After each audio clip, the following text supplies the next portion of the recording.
주님께서 여러분과 함께 마테오가 전한 거룩한 복음입니다. 17장 22절에서 27절까지입니다. 제자들이 갈릴레아에 모여 있을 때 예수님께서 그들에게 이르셨다. 사람의 아들은 사람들의 손에 넘겨져 그들 손에 죽을 것이다. 그러나 사흘날에 다 되살아날 것이다. 그러자 그들은 몹시 슬퍼하였다. 그들이 가파르나움으로 갔을 때 성전세를 거두는 이들이 베드로에게 다가와 여러분의 스승님은 성전세를 내지 않으십니까? 하고 물었다. 베드로가 내십니다 하고는 집에 들어갔더니 예수님께서 먼저 시몬아 너는 어떻게 생각하느냐? 세상 임금들이 누구에게서 관세나 세금을 거두느냐? 자기 자녀들에게서냐 아니면 남들에게서냐고 물으셨다. 베드로가 남들에게서입니다 하고 대답하자 예수님께서 이르셨다. 그렇다면 자녀들은 면제받는 것이다. 그러나 우리가 그들의 비위를 건드릴 것은 없으니 호수에 가서 낚시를 던져 먼저 올라오는 고기를 잡아 입을 열어보아라. 스타테르 한 입을 발견할 것이다. 그것을 가져다가 나와 내 몫으로 그들에게 주어라. 주님의 말씀입니다. 전미수님, 주님의 이름으로 평화를 빕니다. 오늘 연중 19주 월요일 방금 들은 이 마태복음은 성전세에 관련된 얘기입니다. 성전세. 당시 예루살렘 성전을 유지하기 위해서는 막대한 비용이 필요했습니다.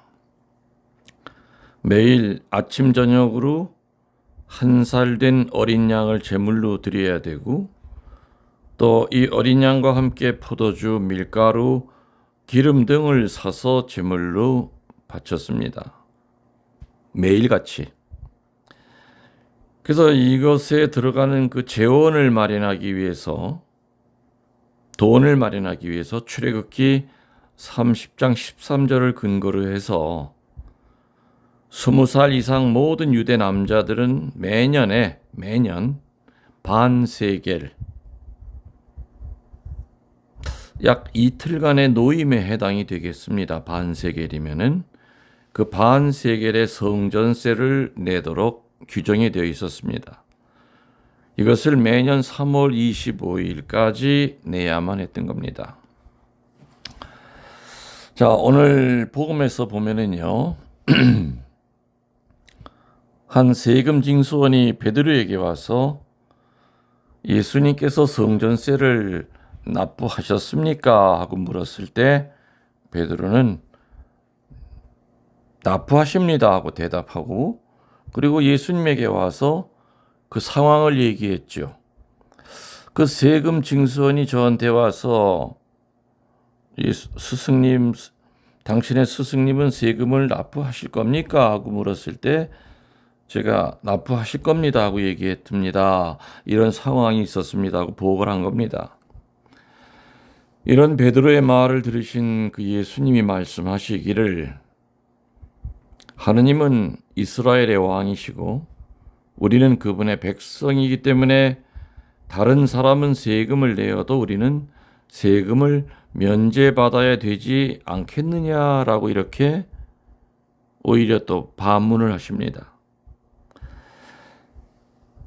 그 당시에는 한 나라가 다른 나라를 정복하면은 자기 국민들에게는 세금을 부과시키지 않고요. 속국이 된 국민에게 세금을 부과시켰던 겁니다.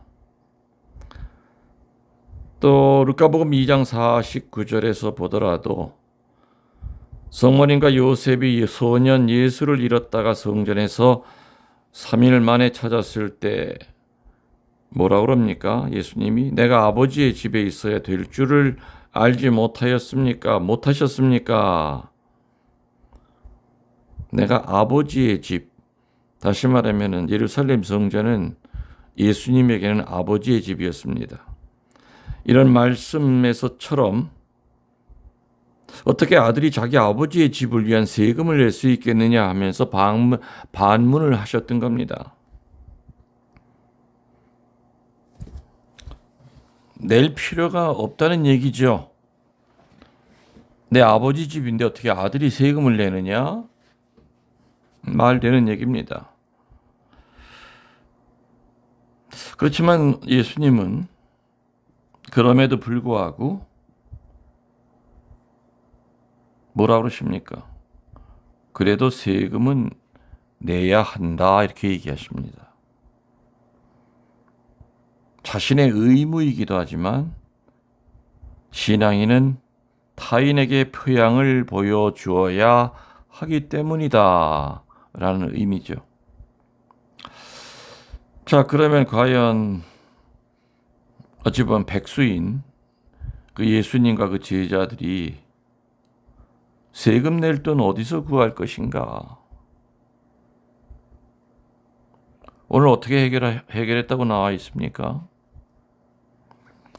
복음에서 보면은 베드로 보러 낚시를 하라 그럽니다. 낚시를 해서 첫 번째 잡히는 그 물고기의 입을 벌리면 은전이 들어있을 테니 그것으로 나와 너희의 세금을 내라 이렇게 얘기하십니다. 자, 그러면 오늘 이 복음에서 우리들이 마음에 담아두어야 될 중요한 것은 두 가지인데요. 첫 번째는 우리가 스스로 해야 할 일, 할 수 있는 일을 하나님은 기적으로 절대 해결해 주시지 않는다는 겁니다. 무슨 얘기인지 와 닿습니까? 우리가 할 수 있는데도 불구하고 하느님의 기적이 우리를 간섭하게 되면은 우리가 할 여지가 없어지기 때문에 그것은 주님이 우리를 돕는 것이 아니라 오히려 우리를 해치는 결과가 된다는 얘기입니다. 이해가 되시죠? 그렇기 때문에 우리가 마땅히 해야 될 일을 하느님의 기적으로 해결하려 하지 말아라. 생각을 다하고 어떤 모든 지혜를 짜내서 내가 해야죠. 예수님은 사실 빵이랑 물고기 없어도 그 많은 사람 배불리 먹이실 수 있는 그런 분이셨습니다. 그때 거기 그 허벌판에 있는 돌멩이 들어. 자, 여러분들 저 옆에 있는 돌멩이 하나씩 들으십시오. 자, 돌들아, 빵이 되거라. 당연히 빵이 됐을 겁니다. 그럼에도 불구하고 제자들에게 자, 날이 저물어서 이들 배고플 텐데 어떻게 니들이 한번 좀 해결해 봐라.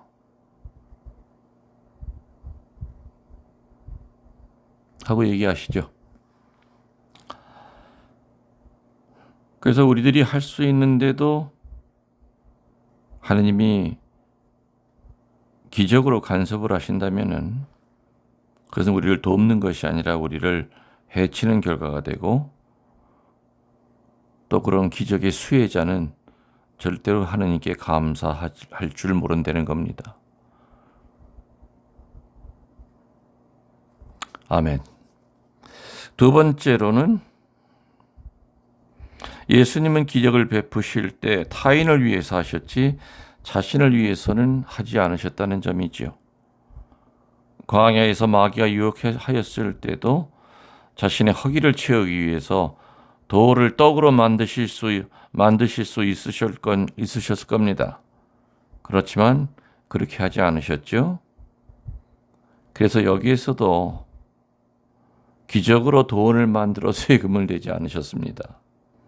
돌을 빵으로 만들어서 그 상황을 해결하지 않으셨듯이 오늘 이 복음에서도 나뭇잎을 가지고 은전으로 바꾸는 기적을 행하지 않으신 겁니다. 어떻게 했습니까? 베드로로 하여금 낚시질을 시켰죠. 낚시질은 노동을 뜻합니다. 노동하는 가운데 우리는 보화를 얻는다는 얘기입니다. 낚시질을 하면서 물고기의 입에서 은화를 찾아냈다. 노동하는 가운데 우리들은 땀 흘려 노동하는 가운데 일용할 양식을 얻고 또 물질의 선물을 받는다는 얘기죠. 베드로로 하여금 일을 해서 돈을 벌도록 하셨고 자신이 수고하여 번 돈으로 세금을 내도록 하신 겁니다. 아멘. 참 오늘 복음 재미있습니다. 물고기 입에서 은전이 나오게 하는 거. 베드로가 세금을 내야 되나 말아야 되나 세금 징수원들이 자꾸 와서 당신 스승 세금 낼 겁니까? 이렇게 물었을 때 예수님은 엄밀히 따지면은 아들이 아버지 집에 무슨 세금을 내야 되느냐 그렇지만은 또 우리들이 안 내면 또 이게 또 뭐 문제가 생길 수 있다. 표양을 보이기 위해서라도 세금을 내야 된다. 자, 그러면 어떻게 세금을 낼 것이냐? 자, 나뭇잎을 향하여 자, 니들 나뭇잎 은전으로 바뀌어서 다 땅으로 떨어져라. 자, 베드로야, 저 은전 주워다가 세금 내거라. 이렇게 하지 않으셨고요. 노동하는 가운데 금은 보화를 찾게 하신 겁니다. 그래서 노동은 고귀한 거죠. 땀 흘려서 노동하는 가운데 내가 머무는 그 자리에서 열심히 일하는 가운데 오늘은 우리들은 하늘에 낼 세금을 준비할 수 있을 겁니다. 아멘. 여러분들 영혼의 영혼을 더하여 사랑합니다. 전능하신 천주 성부와 성자와 성령의 이름으로 이 말씀을 듣는 모든 이들에게 강복하소서.